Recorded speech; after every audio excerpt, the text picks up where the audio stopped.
Boletim Coppola.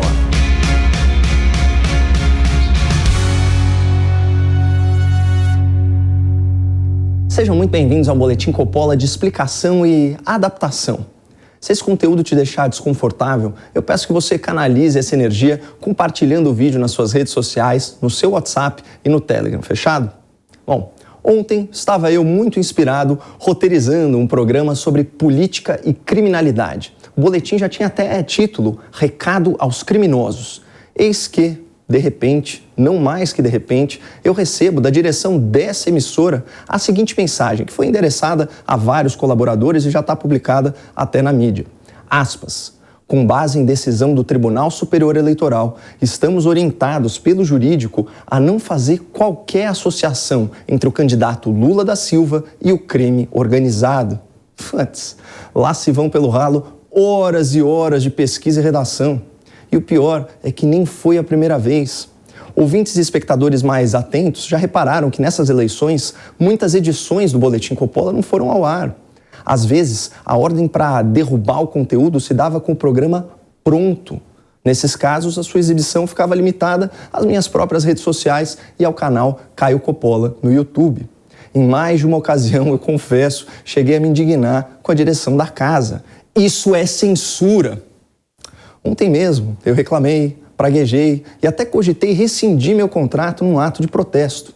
Contudo, avesso a decisões impulsivas, eu passei essas últimas horas em profunda reflexão e, deixando um pouco o ego de lado, decidi me submeter a essa verdade suprema que emana dos nossos magnânimos tribunais. Afinal de contas, quem sou eu, reles bacharel e mero comentarista, para desafiar, para questionar a decisão de ministros de tão ilibada reputação e notável saber? Aspas para um outro trecho do comunicado do Grupo Jovem Pan. As críticas aos ministros e ao judiciário não são recomendadas pelo nosso jurídico nesse momento. E faz todo sentido.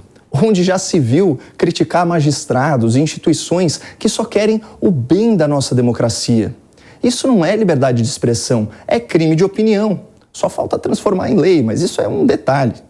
Da minha parte, comunico a quem possa interessar que sou um homem mudado e um crítico enquadrado.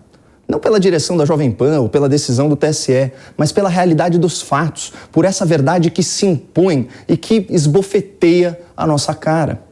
Como consequência dessa nova verdade imposta, aqui na emissora estão vedadas algumas expressões desairosas em referência a Lula da Silva.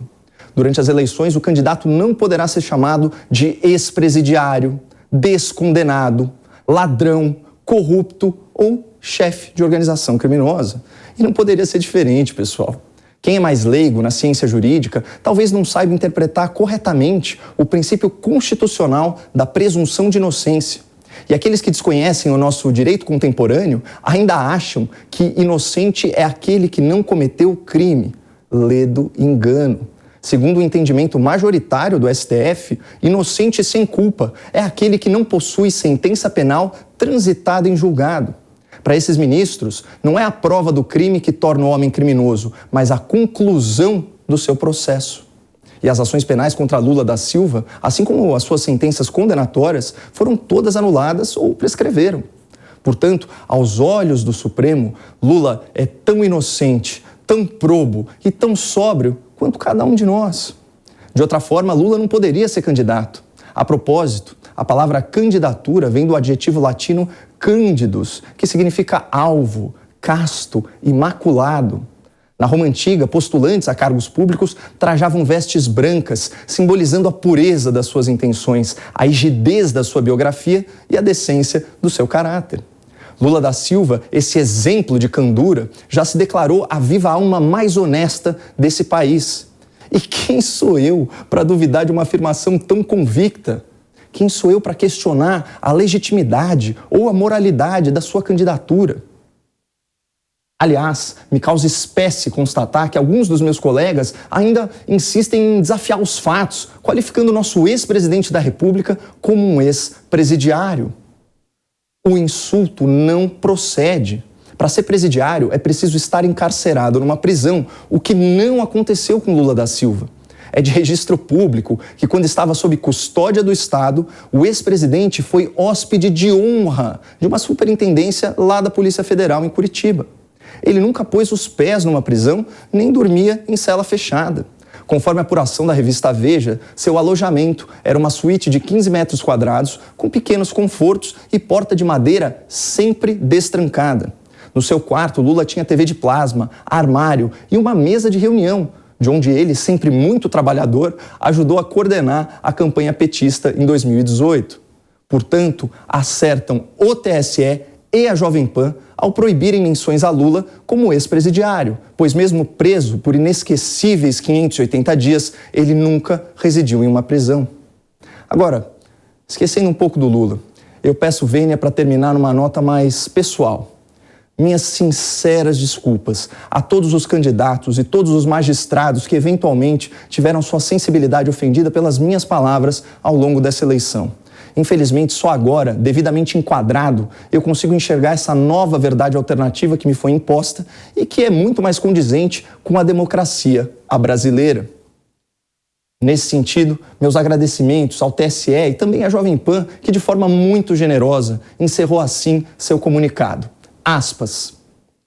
A direção de jornalismo reforça que aqueles que não se sentirem confortáveis com essa determinação, com base em decisão da Justiça, devem nos informar para que possam ser substituídos nos programas. Bom, no meu caso, eu vou declinar dessa proposta tentadora e deixo consignada toda a minha gratidão aos meus queridos diretores por essa segunda chance de permanecer na grade de programação. Vocês não vão se arrepender. Saibam que eu farei o possível e o impossível para abandonar esse péssimo hábito de sempre criticar aquilo que eu acho errado, injusto e maligno. E se me faltar criatividade para superar esses velhos vícios, se eu não conseguir produzir textos alinhados às expectativas da minha contratante e do Poder Judiciário, eu conto com a compreensão da nossa audiência toda vez que um Boletim Coppola não for ao ar. Para acessar esse conteúdo não publicado, é só visitar o canal Caio Coppola no YouTube. Inscreva-se e não deixe de clicar no sininho para ativar as notificações. Assim, você vence o partidarismo do algoritmo e recebe alertas sempre que houver um novo vídeo. Você também é muito bem-vindo no @Boletim Coppola lá no Instagram. Será uma honra ter você como seguidor, especialmente nesse momento tão peculiar da nossa República. E eu conto com a sua audiência numa live especial sobre corrupção que eu farei hoje lá no Insta, às 20 horas, com o ex-procurador da República, ex-coordenador da Lava Jato e deputado federal eleito, doutor Deltan Dallagnol. Mas, acima de tudo, eu peço a sua ajuda para compartilhar e para divulgar tudo isso que está acontecendo no país. Porque o silêncio da velha imprensa, do Ministério Público, da magistratura, da OAB, do Parlamento, das Forças Armadas, enfim, o silêncio de tantas e tantas instituições democráticas é ensurdecedor. E só para deixar bem claro, a opinião dos comentaristas não reflete necessariamente a opinião do Grupo Jovem Pan e vice-versa. Muito obrigado, não percam a esperança no Brasil e fiquem com Deus.